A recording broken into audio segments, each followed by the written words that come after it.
নমস্কার, কেমন আছেন সবাই? মিস্টার আর মিসেস দত্ত খুঁটিনাটি ব্লগে আপনাদের অনেক অনেক স্বাগত। আজকে আমি আপনাদের সঙ্গে বহু পুরনো দিনের রেসিপি শেয়ার করতে চলে এসেছি। ঠাকুরবাড়ির রেসিপি, নিরামিষ রেসিপি, আর খেতেও কিন্তু দুর্দান্ত। তো চলুন রেসিপিটা চটপট করে বানানো যাক। আজকে রেসিপিটার জন্য লাগবে মুগের ডাল। মুগের ডাল আমি কড়াইয়ের মধ্যে দেওয়ার পর ভালোভাবে ভেজে নিয়েছি। এই যে খুব সুন্দর করে ভাজা হয়ে গেছে সোনা মুগ ডালগুলোকে। এবার ডালটাকে ভালো করে ধুয়ে নেব। ধুয়ে পরিষ্কার করে জল দিয়ে আমি সেদ্ধ হওয়ার জন্য একটা বাটির মধ্যে বসিয়ে দিয়েছি। ভালো করে নাড়াচাড়া করে দিলাম।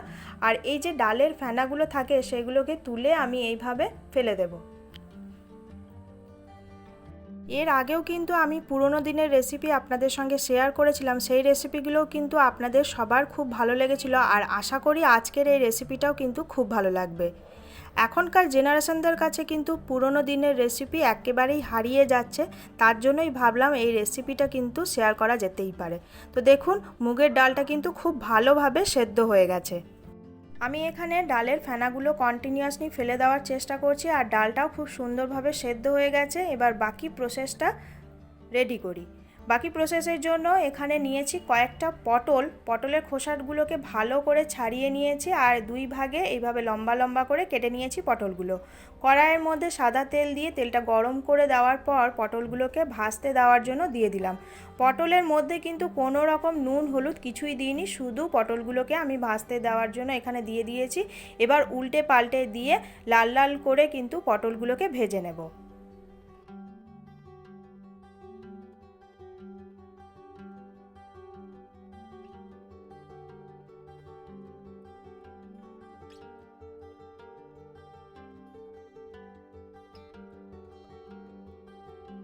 পটলগুলোকে খুব সুন্দর করে ভাজা হয়ে গেছে। এবার একটা জায়গার মধ্যে তুলে নেব সব পটল।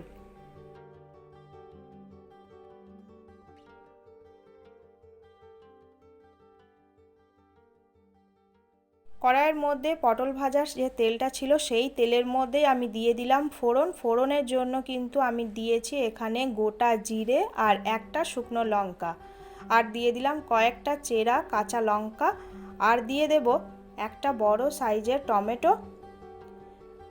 দেওয়ার পর ভালো করে নাড়াচাড়া করে দিচ্ছি। এবার দিয়ে দিচ্ছি হাফ চামচ মতো আদা বাটা। আদা বাটাটা দেওয়ার পর আবারও ভালো করে মিক্স করে দিয়ে ভালোভাবে নাড়াচাড়া করে দিলাম।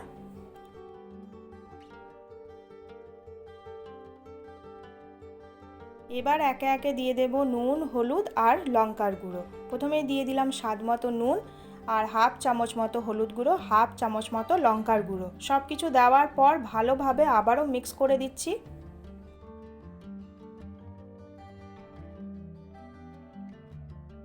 সব কিছু দেওয়ার পর বেশ ভালো করে কষানো হয়ে গেছে টমেটো মশলার সঙ্গে। এবার দিয়ে দিচ্ছি সেদ্ধ করে রাখা মুগের ডাল।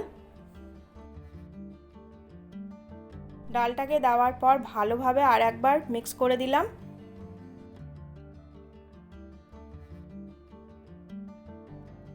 এবার আমি দিয়ে দিচ্ছি ভেজে রাখা পটলটাকে দেওয়ার পর আবারও ভালোভাবে মিক্স করে দেব ডালের সঙ্গে। আর দিয়ে দেব 1 চামচ মতো চিনি। এটা যেহেতু নিরামিষ রান্না তাই এই রেসিপির মধ্যে আমি চিনি ব্যবহার করলাম।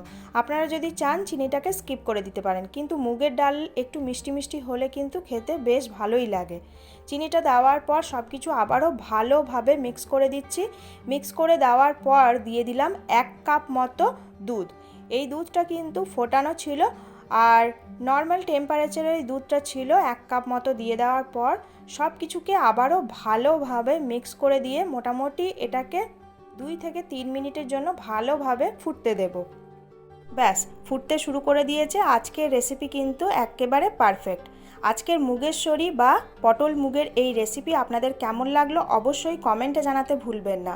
গরম গরম ধোয়া ওঠা ভাত, ঝুড়ো আলু ভাজা আর এই রকম মুগেশ্বরী যদি থাকে তাহলে কিন্তু দুপুরের মেনু জমজমাট। কেমন লাগলো অবশ্যই জানাবেন। সবাই খুব ভালো থাকবেন, সুস্থ থাকবেন। টাটা।